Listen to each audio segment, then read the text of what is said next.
All right, let's go to this numerical. This basically relates to triple scalar product problem.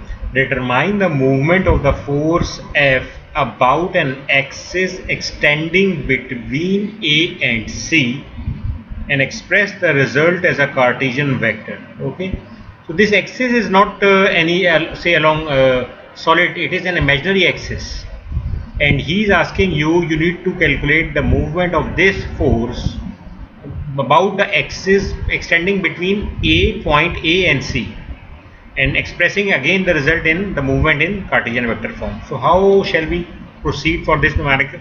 Is that we basically calculate the coordinates of the position of point A. Again we calculate the coordinates of point C, and then basically we have already, he has given us the force of vector force F in Cartesian vector form. Okay, and then we know that we also need to calculate the position vectors from RC to B and from RA to B. Okay, so if we calculate the coordinates of C, it will be along the x-axis it is 4 feet, along the y-axis it is 3 feet, along the z-axis it will be a 0, and for the coordinate of the B it will be again x in 4 feet, y we move 3 feet, and z we move minus 2 feet. Okay, so for RCB, if you look at it, the coordinates of the x and y coordinates will be 0, but the z coordinates will be RCB is minus 2k feet. For RAB, the coordinates comes out to be equal to 4i after calculating the subtracting the coordinates of B minus the coordinates of A, we get RAB as equals to 4i plus 3j minus 2k feet. Then we take the unit vector along AC axis. Okay, you have to take the unit vector along AC axis. We already calculated the coordinates of A. We know the coordinates of A. We calculated the coordinates of C. So unit vector AC comes out to be equal to 4 minus 0i plus 3 minus 0j, and divided by square root of 4 the whole square, and within the square root 3 the whole square. We get the unit vector AC as 0.8i plus 0.6j.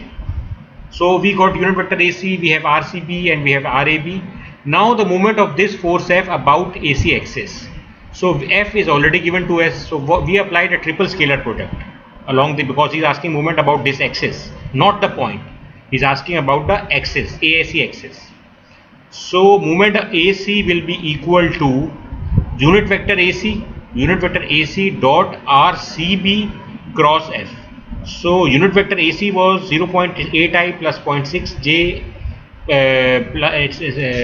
So we put it into the determinants. There was no case 0.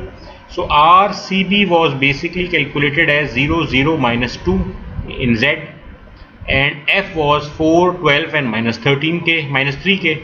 So you calculated it. So moment AC comes out to be equals to 14.4 pound feet. Okay, so the difference over here is what, since the axis is AC, so we calculated it as UAC dot RCB cross F. So but the axis is AC. Instead of C, we can also calculate, instead of RCB, we can also calculate AB, because A is lying on that axis also and C is also lying. So we can either take RCB cross F, or we can take RAB cross F, because A is a point lying on that axis, blue axis, and C is also lying. The answer will be the same. So either you take it RCB cross F and you get moment AC equals to 14.4 pound feet, or you take it moment AC is equals to UAC dot of RAB cross F. So it comes out to be equals to UAC remains the same dot RAB. The coordinates of B you already know, you know the coordinates of A, it comes out to be equals to UAC dot RAB cross F. So moment AC comes out to be equals to 14.4 pound feet. So expressing moment AC in Cartesian vector yields as for AC and for both, the moment is basically in scalar form. In order to convert that moment into the Cartesian vector form, there is something we will do different this time. For that movement, we will multiply that scalar movement 14.4 feet with the unit vector AC that we calculated as 0.8i plus 0.6 j. So you multiply that unit vector with the scalar movement AC, it comes out to be equals to 11.55 plus 8.64 j pound feet. So this numerical, same answer but two different approaches that I have told you. The answer will remains the same, but the approaches you converge it differently to get to the converge to the same answer. So either you do it RCB cross F with the, because UAC will remains the constant for both of the, either you take RCB cross F or you take it RAB cross F. So it is a different problem. Where we, in this numerical, we learned how to apply the triple scalar product. So this is how you apply the UAC dot RAB cross F approach, triple scalar product in this numerical. We have learned it in the theory in the same class. Let's go ahead.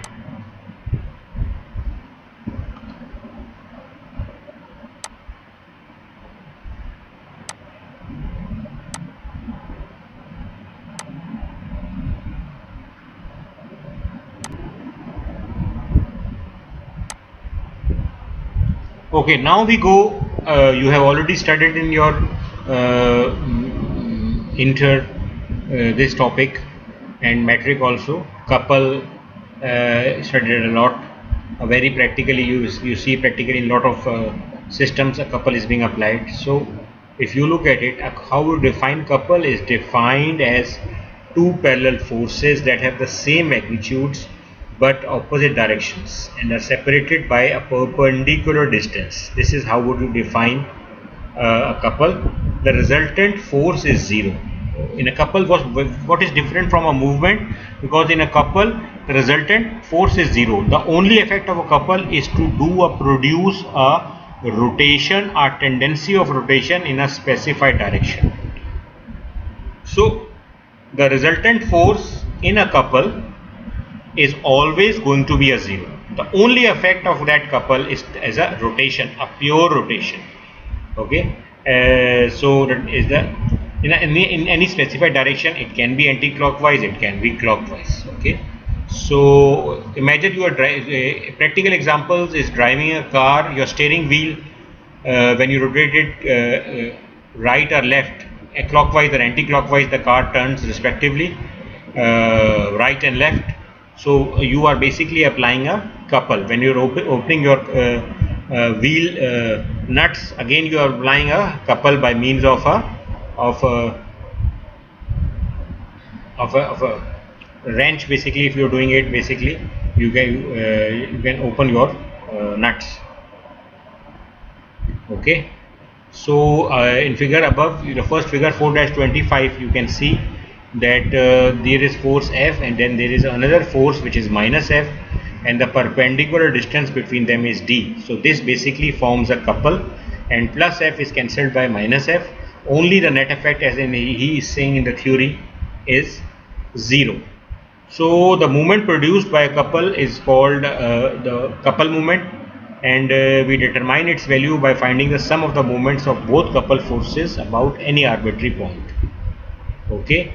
So if you go for 4-26, there is origin, then there is force F, and there is force minus F, force F acting at B and minus F acting at A, and then between A and B there is a position vector R, and from the origin, if you have, we can from O to B we can take position vector RB, and from O to A we can take position vector RA. Now if we take the movement, we know that there will be movement RB cross F, and there is another movement RA cross F. So if we add them algebraically, because the resultant movement will be the sum of the individual movements, you can algebraically add them. So you get RB cross F plus RA cross minus F. Since F's are there, you take it out as a common, so you get RB minus RA cross F. But from head to tail rule, if you see, RB is nothing but equals to, if you want to RB nothing but equals to RA plus R will give you RB. So but what is R? So RB minus RA in the above equation can be replaced by R. So actually if you replace it, you get the moment, the same fundamental equation, M is equals to R cross F. These results indicate that couple movement is a free vector, that is, it can act at any point since m depends only upon the position vector r directed between the forces and not the position vector ra and rb. Very important point, could be asked in the midterms and finals, that this point over here that indicates couple movement is a free vector.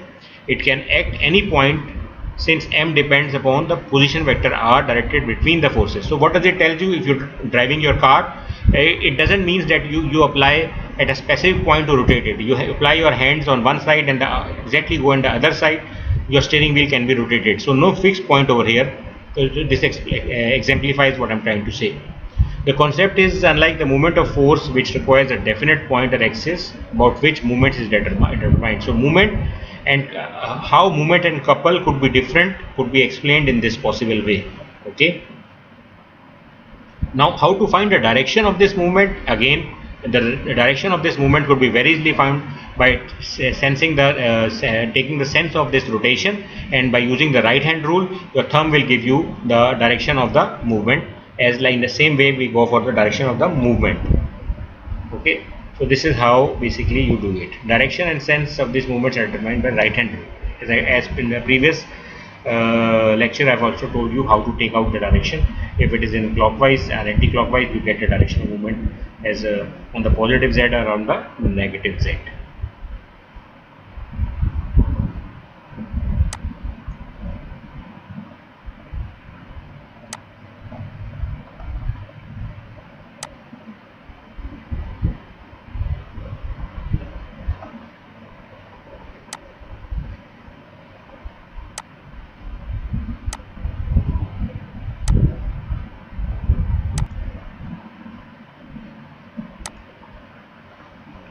Now let's solve this numerical regarding for couple movement. A twist of 4 Newton meter is applied to the handle of the screwdriver. Resolve this couple movement into a pair of couple forces F exerted on the handle and P exerted on the blade. Okay, so a twist, what do you mean by twist? Is basically when something is fixed and you apply a force rotation on the other side, a twisting effect is being created. That is from the structural mechanics point of view you try to create. Basically a twist tries to create a torsion in the system, and that is the meaning of twist. So what is the actual magnitude of this twist? It is 4 Newton meter, okay, is applied, and we need to resolve this couple movement into pair of couple forces F exerted on the handle and also exerted on the blade or screw, where the blade and the screw are meeting. So how we will proceed with this? So we know that the couple movement of the system is basically 4 Newton meter. It must be equals to, on the from where the hand is being applied on the periphery, on the socket where you want to fix the screwdriver. So from the hand, basically it is force F is applied. So the movement will be force into perpendicular distance. The movement will be force into perpendicular distance. So we do not know basically what is the force, but we know the perpendicular distance between F and minus F is 30 mm. So if we convert that 30 into meter, it will be F into 0.03. But we know the actual twist is what? It is 4 Newton meter. So F into D is equals to, the twist is 4. So F comes out to be equals to 133 Newton. And for the blade which is being placed on the screw, on the Phillips head screw, it is the movements at C is going to be again equal to summation of movements at X. It will be this P into, if you, this P rotation is basically, if you look at it, is into 0.005, which is basically a perpendicular distance between P and minus P. So it comes out to be equal to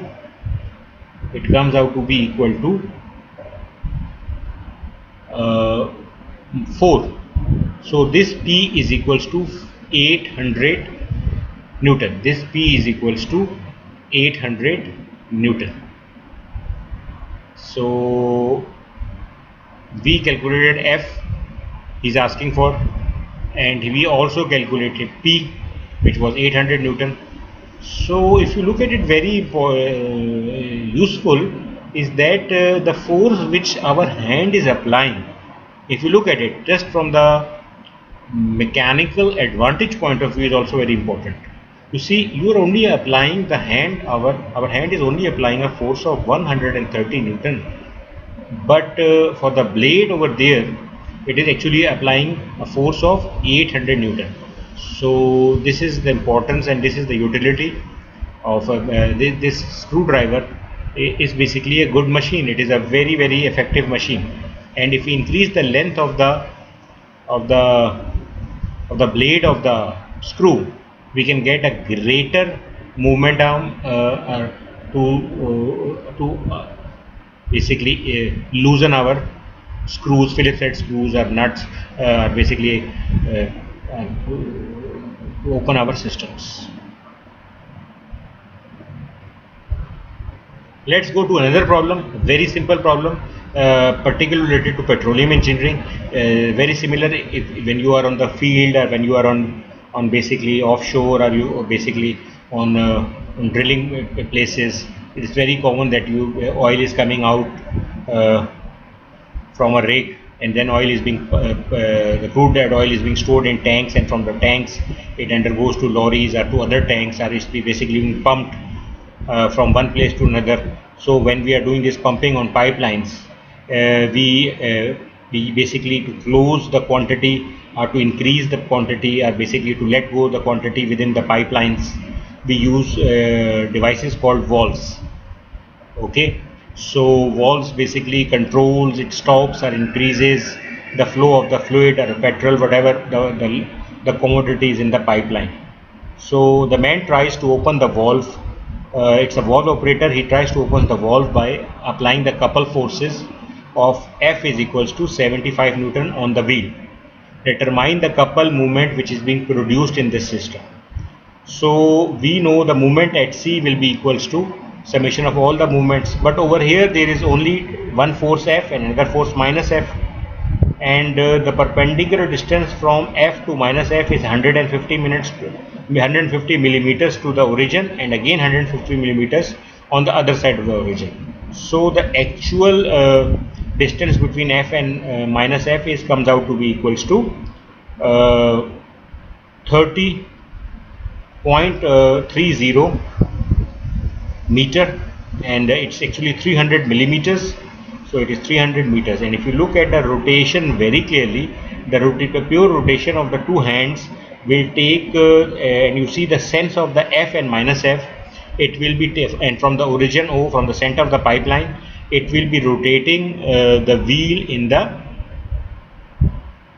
clockwise direction. So clockwise direction matlab ye hai, it means that movement at C will be equal to 75 minus 75 because it is clockwise, and perpendicular distance momentum will be 0.15 plus 0.15. It comes out to be equals to minus 22.5 Newton meter, which means that minus the pure movement at C is the clockwise movement. Or you can also write it as, instead of minus, you can say 22.5 Newton meter and write clockwise, or draw the sense of the clockwise. So it is 22.5 Newton meter clockwise, and the symbol is telling you the sense of the rotation generated as a result of plus F and minus F forces. Okay, let's go to some other problems.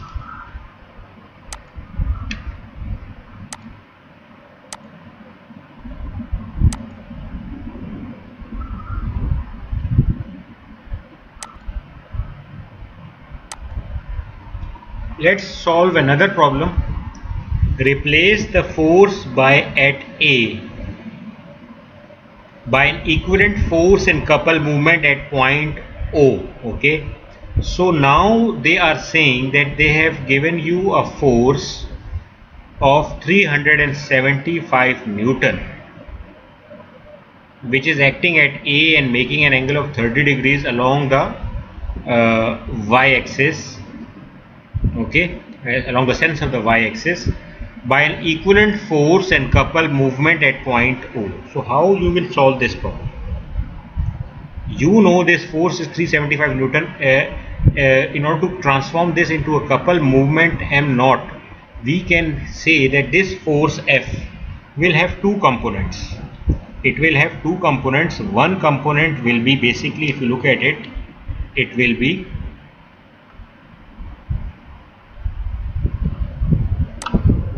that one component of this force F will be, if you look at it, along this axis. So this component, and it will have perpendicular distance this, and the other component of this force will have along the x-axis, and its perpendicular distance will be this. So it will be two components along the x and y axis because of this force. Okay. So we say that summation of moments at O will be 375 cos of 30, which is this cos of 30, this component. From O, the perpendicular distance from this point of this component will be 2 meter. Okay. So if you look at it, this component's tendency will be from O, it will be an anti-clockwise movement. So what we can say here now is that it will be 375 cos 30 into 2. And what about the other component from O? What the other component I am saying, the component from A, this component, that is the sine component, okay, because this will be the cos and this will be the sine component. It will be again 375 sine 30, but for that component the perpendicular distance is going to be 4. Okay, so this was the component and the perpendicular distance is 4 meter, but this component from O will be rotation sense. If you look at it, it will be the clockwise rotation. Since it will be the clockwise rotation, so a minus sign has been appearing, and we take summation of anti-clockwise movement as positive about O. So you simply calculate the values of inserting 30 and cos 30 sin 30. You will get a movement of minus 100.48 Newton meter.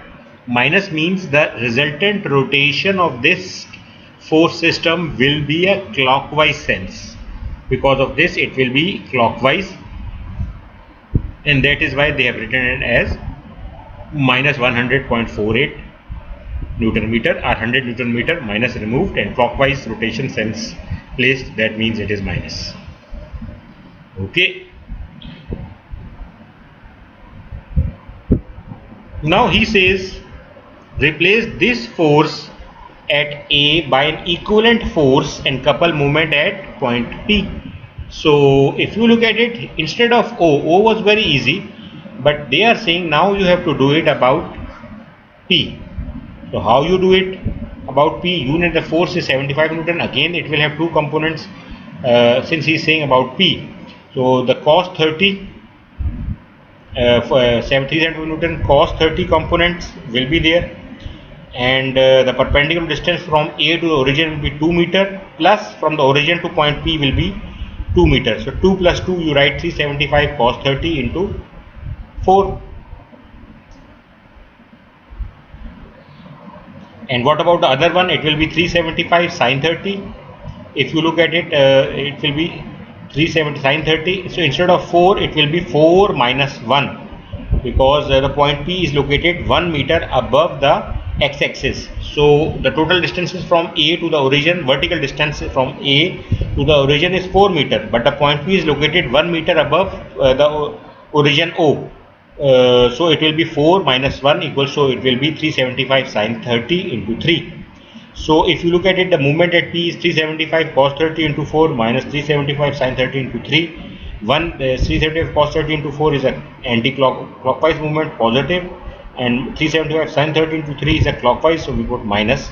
So the resultant relation, which is being solved as a result of shifting from O to P, you see just by changing the point of rotation from the previous numerical, at MP the moment is coming out to be 737 Newton meter.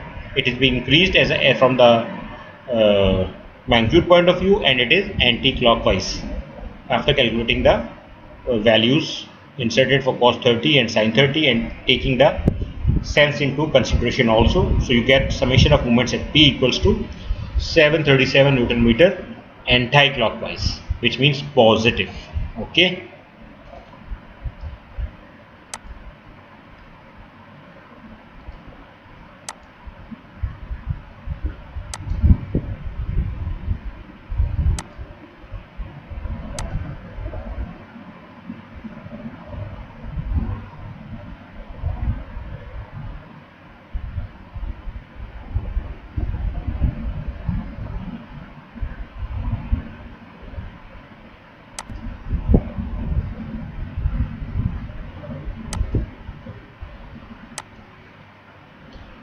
Okay, so we go to another topic, the last topic of chapter 4. It says reduction of a simple distributed loading. Okay, so very practical example. This means that you practically, if you look at it, whenever a storm comes, as we are in the rainy seasons, rainstorm, if there is if a tornado is coming, we've seen the signboards are getting ripped off. They are being basically deflected from one side, are basically fallen down on the ground. Why it happens? Because a pressure of the wind is so much that it tears apart, or basically it breaks from its position points where it is fixed and fall down, or it gets ripped off from or teared off because of the pressure. Or if you see, sometimes dams are there and they are being filled with water, and sometimes dam is broken, the water dam is broken, and the basically floods comes into being. Why? Because of here there is the pressure because of the water.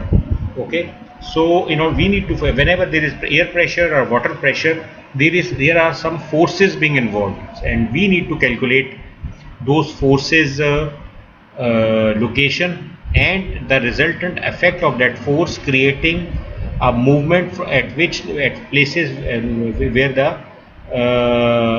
the bridge or the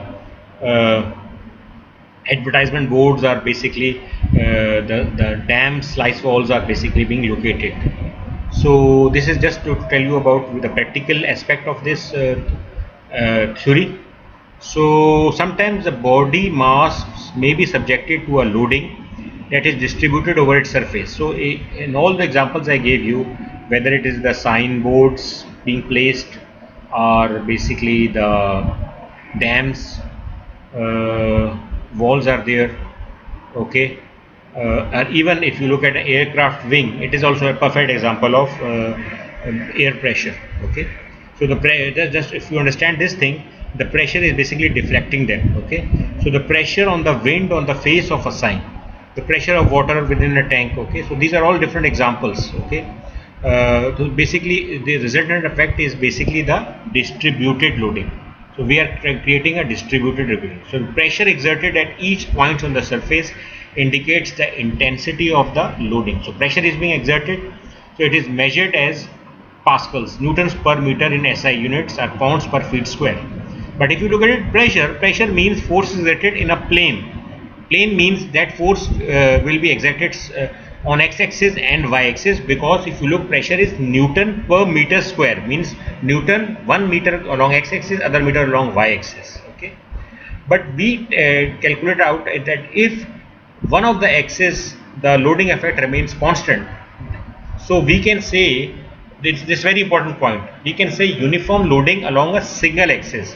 So we will not basically be considering another axis, say the y-axis, but we will be considering uniform loading, even though the pressure is there, but uniform loading along a single axis. So the common types of distributed loading encountered in engineering is generally uniform along a single axis.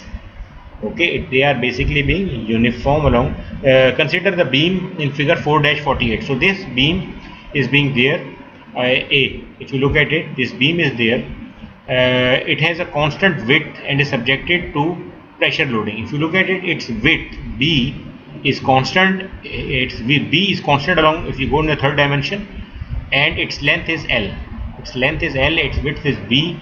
Okay, so we can say it has it's subjected to a pressure loading that varies along the x-axis. But see, this loading, if you look at it, it is varying along from here, it is height this, and it varies along gradually to this point, and it is varying along the length L. But along the width B, it is always the same. It's a third dimension. If you've done AutoCAD in your engineering drawing, there is a command called extrude, in which all the plane is basically being, say if you got a rectangle or you got a square and you apply the extrude command in AutoCAD, you get a third dimension, result is a cube. Okay, so, which is a third dimension. So if you look at the third dimension, it is a constant.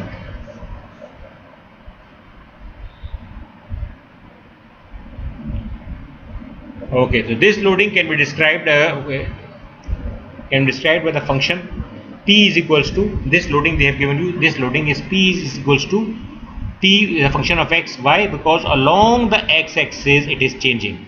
Along the y-axis it's a constant.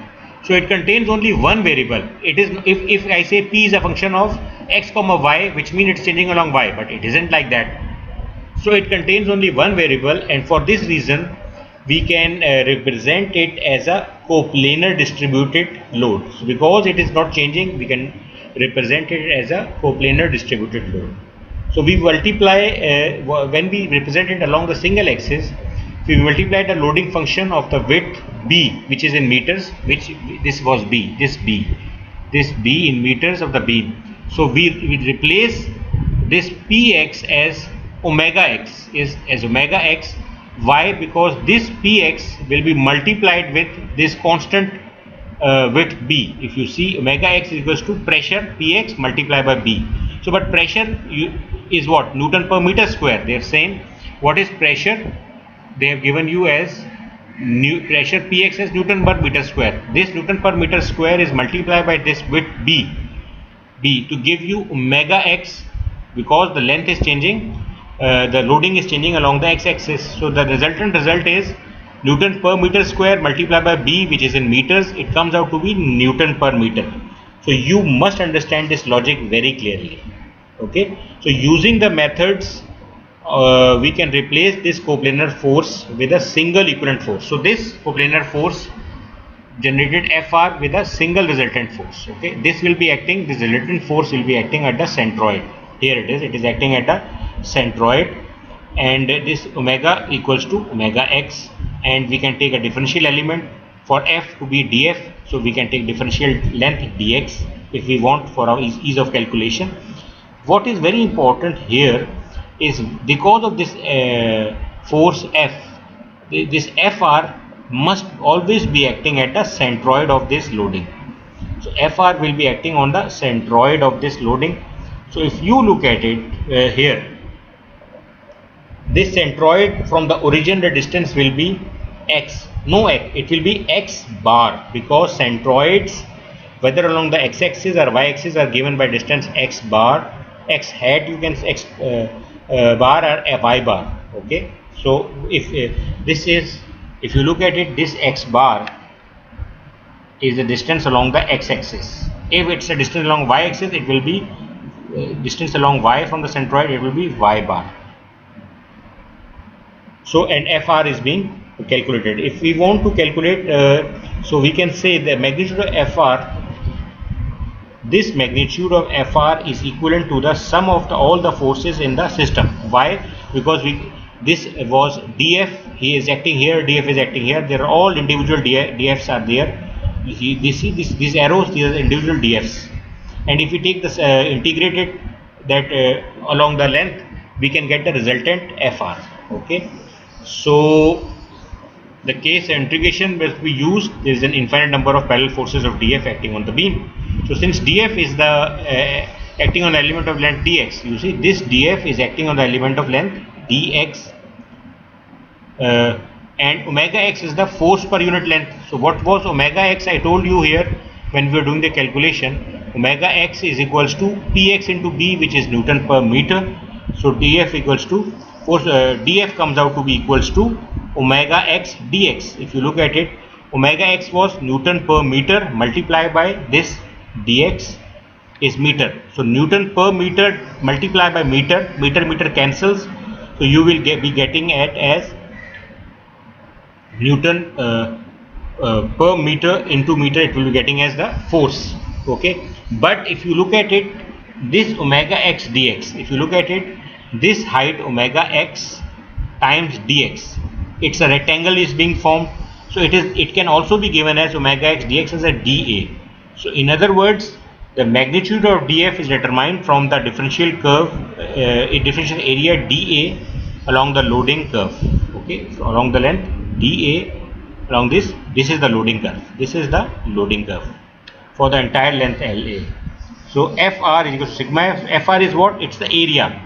It's the area omega x into dx integral of length L. This is the length L. So this omega x dx we already know here from the theory. This omega x dx what? It is dA. So since integral is there, so instead of omega x dx can be transformed into dA, but the integral will, instead of length, it will be a. Why? Because if you see, this is omega x into dx. So omega x into dx is the area is being formed. So integral of dA you can very easily say is always going to be equals to a. So this is Fr.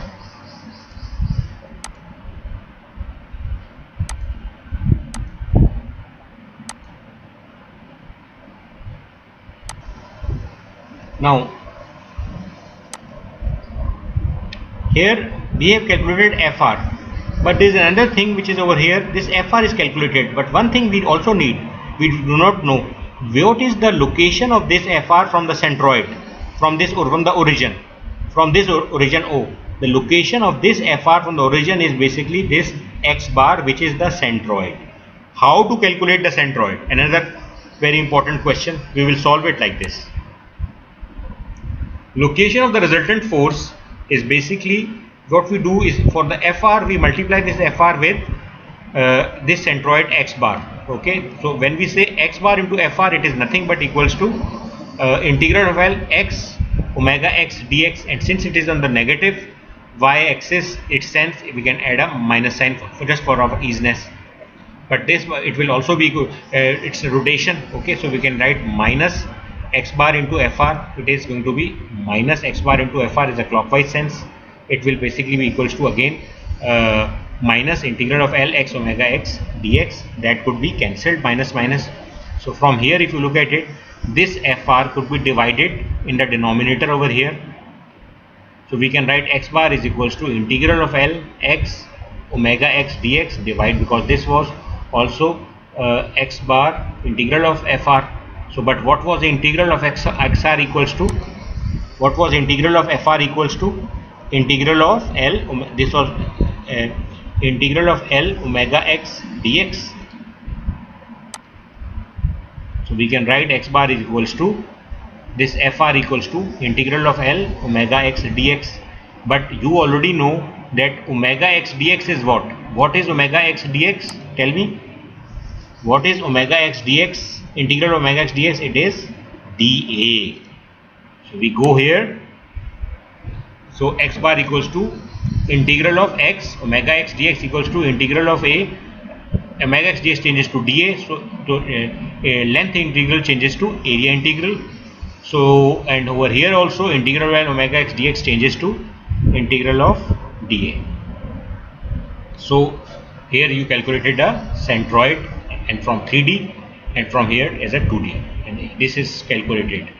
So the coordinates x bar locates the geometric center or centroid of the area under the distributed loadings. It means that the resultant force is a line of action passing to the centroid C.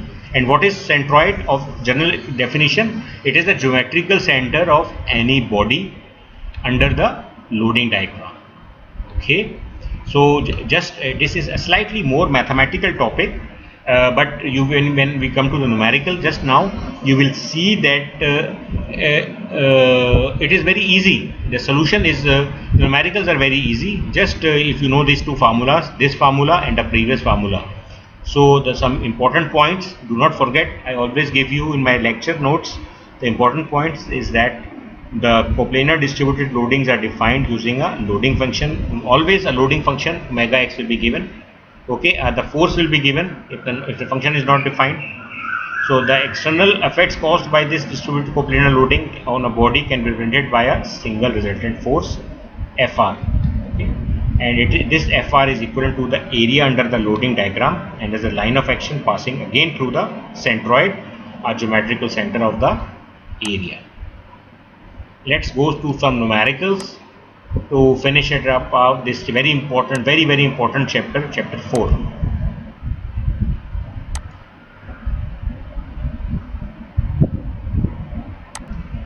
Okay. Replace the loading by an equivalent resultant force and specify its location on the beam measured from point A. Okay. So this is a loading. This is a loading they have given you, and you need to replace this loading by an equivalent resultant force. इसका मतलब क्या है? वो हमें चाह रहा है FR calculate करना and its location. Location का मतलब क्या है? He is trying to calculate where is the centroid of this resultant force that you have calculated it. Okay, so we have to calculate which things? Remember, we have to calculate Fr and we have to calculate x bar. Okay, here x bar will be say D. Okay, so very simple numericals. Mathematically, theoretically is more mathematical, but it is very easy. You will see now. If you look this loading, very complex loading looks. From here 2 Newton meter, if I draw a straight line here, what will happen to this curve over here?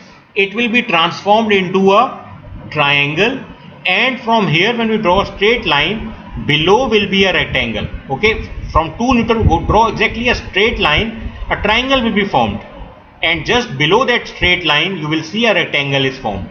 So there are two structures being formed. So we can say, when we say a resultant force, it will be because of two different loadings. We can algebraically add those loadings along the minus y axis. So since the positive y is upwards, we can say that Fry is equal to summation of all the forces on the y axis. This is the y axis, this is the x axis, this vertical y, and the loading is omega acting downwards. Since it's acting downwards, a minus is coming over here. Okay, so for the rectangle from here to here, you see my mouse, it's a rectangle whose length will be 4 meter into 2 meter. It will be, whose length will be 4 meter plus 2 meter, so it will be 6 meter, and its vertical height will be from here to here, it will be 2 kilonewton per meter. So it will be 2 into 6 with a negative sign. And this triangle, if you look at it, this triangle, it will be how much? Vertical height from here to here is 2, and from here to here is 5, but the height of the triangle from here to here, it will be 5 kilonewton meter minus 2 kilonewton meter, it will be 3 kilonewton meter, and its total length is 4 plus 2, 6, but the area of the triangle is half into base into height. So half, what is the base?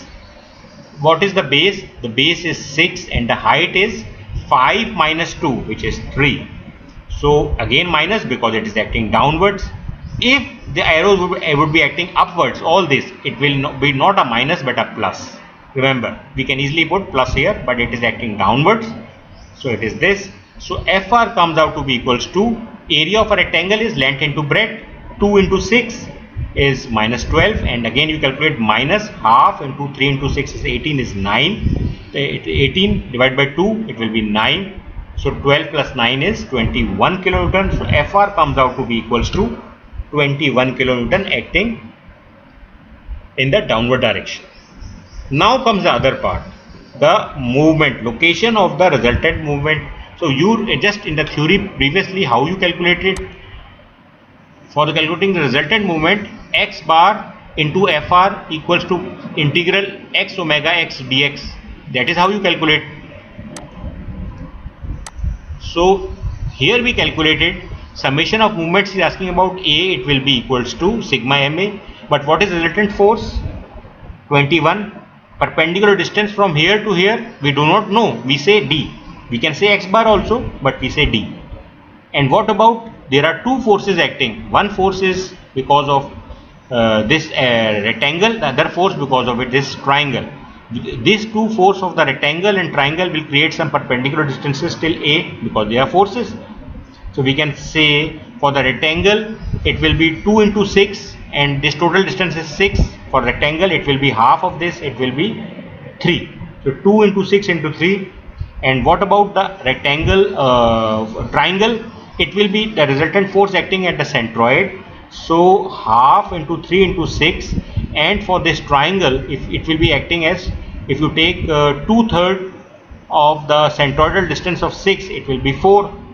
So it will comes out to be D equals to 3.43 meters. So it's a very good problem.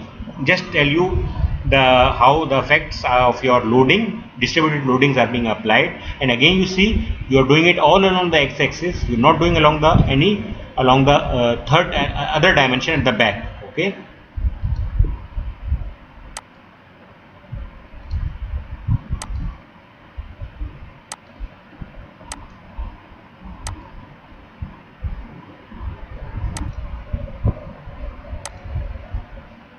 Let's go to another numerical. Replace the loading by a single resultant force and specify the location of the force measured from point O. If you look at this problem, if you look the previous problem, they are very similar. You see the solution here, and you see the solution here. Okay, I give you as a homework just to tell you. In this problem, if you look at it, again the resultant forces are being applied in the negative direction. Okay, but here if you look at it, some external forces are also there instead of loading. So there will be one triangle from here to here, other triangle from here to here, but there will be this basically force 15 kilonewton, and another basically, if you look at it, there is force because of this triangle, then there is another force because of this triangle, and then there is this vertical force which is 15 kilonewton. So these are the forces. But when we calculate movement, there is another excitation movement given at O, which is 500 kilonewton meter. Again, since it's a movement, when you calculate movement calculation, you will not be put, there is no perpendicular distance in movement. Perpendicular distance will always be there in the forces. So this movement is also here. So you just calculated this. I gave you as a homework problem. The solution is there. Try to do it. First do this problem.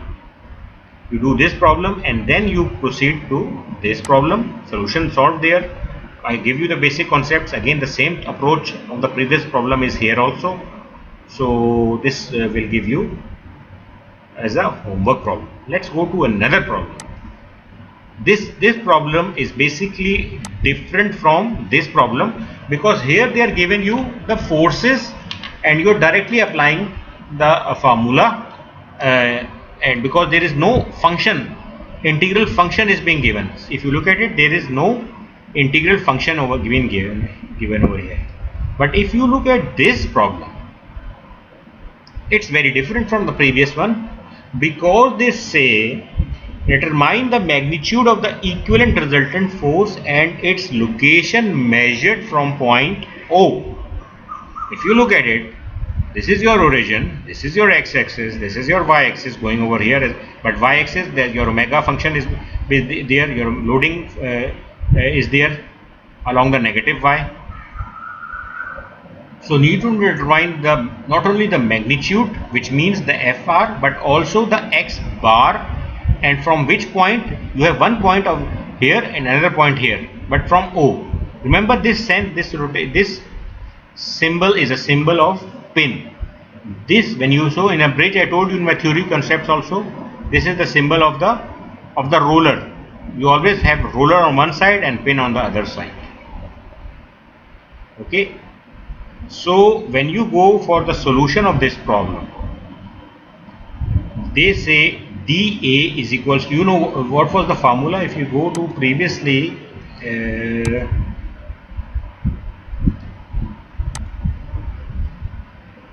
what was area? Just to remind you, your area was, what was the area? Yes, the omega into dx was the area. omega into dx is the area. So you need to have some omega function for an integration also to get the area.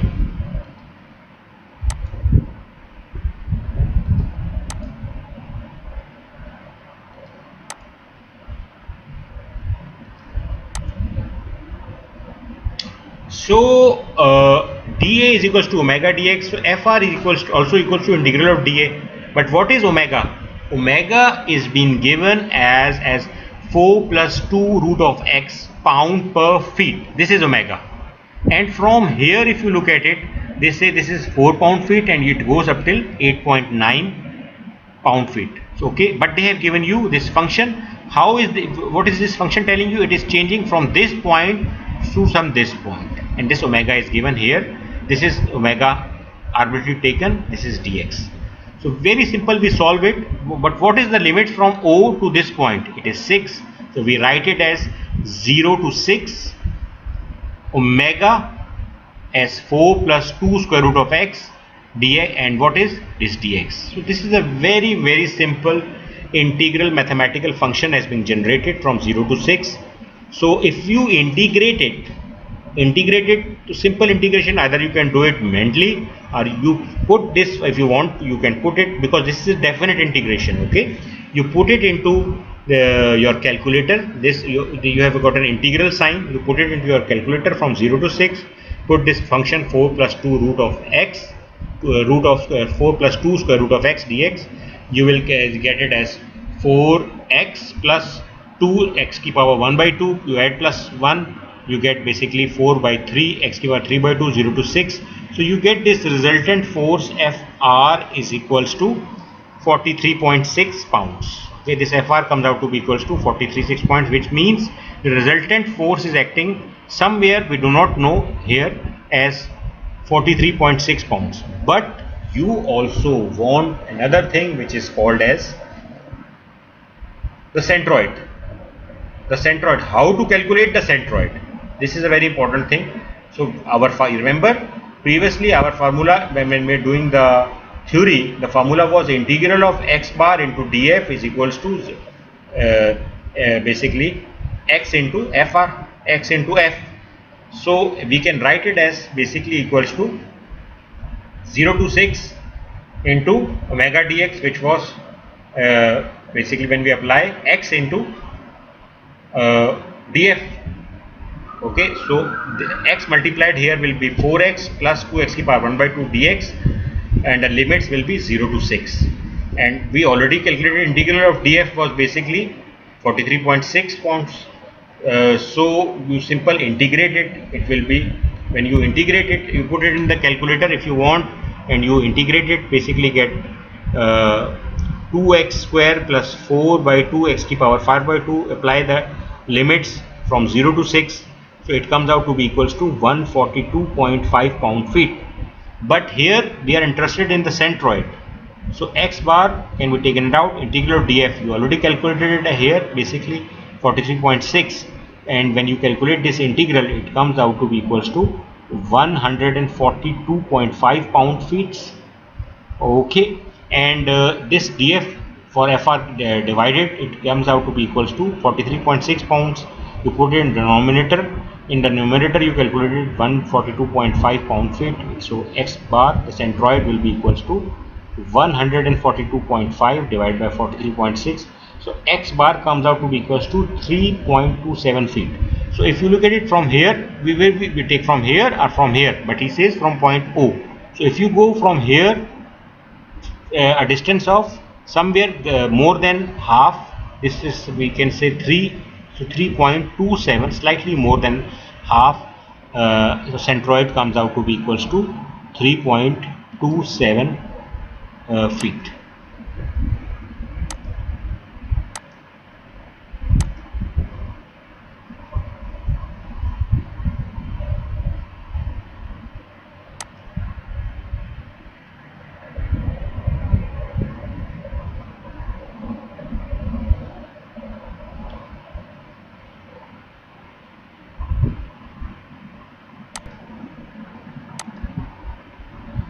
Okay, and here is the what is trying to tell you. This is x, you take dx. This was a loading, a general point omega.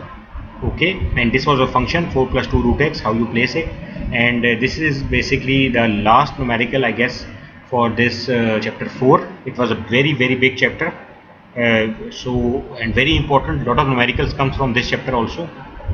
And basically I will try to finish this chapter. I have already finished. Next chapter will go, basically it will be called as the supports. It will be chapter 5 of RC Hibbeler. So we finish chapter 4 movements. It basically ends in the next class, inshallah. We will be starting with another very important chapter, which is supports.